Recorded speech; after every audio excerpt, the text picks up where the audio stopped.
Hello everybody, it's Lurgs here. Welcome to my channel. I'm here to save you time and money. And today is how to remove the dispenser drawer on a Whirlpool integrated washing machine. The dispenser drawer over time...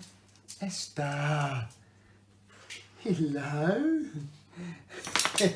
Over time the dispenser drawer will get full of gunk and gunge and mould, and you don't want that going down and getting in your clothes when you do a wash. Right, let's get cracking. Before we get started, there's a link above now about how to install a washing machine. This is the Whirlpool integrated washing machine here, and the detergent drawer is on the top left hand corner. So just pull it out gently until it reaches a point where it won't go any further, and where the fabric softener level indicator is, just push that down and that releases the clip, and then you can just remove the whole dispenser drawer.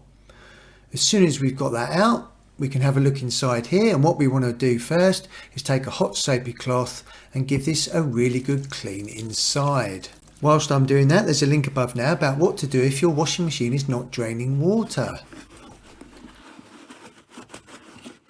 Now let's clean the dispenser drawer. This fabric level indicator does actually just slide upwards, so you can get good access to give that a clean underneath.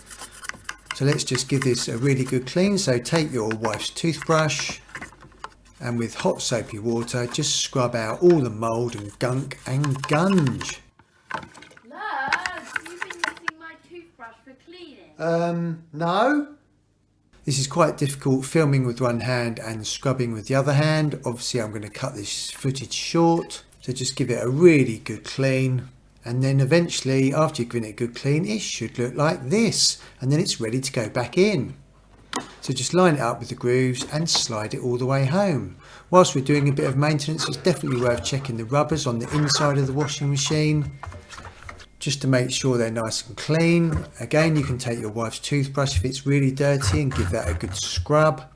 Once you've completed that, then put it on the hottest wash that will go on with no clothes, just to flush out the whole washing machine and make sure it's nice and clean, ready for your first wash. And then don't forget to put your wife's toothbrush back and hope she doesn't notice. And then it's time for a brew.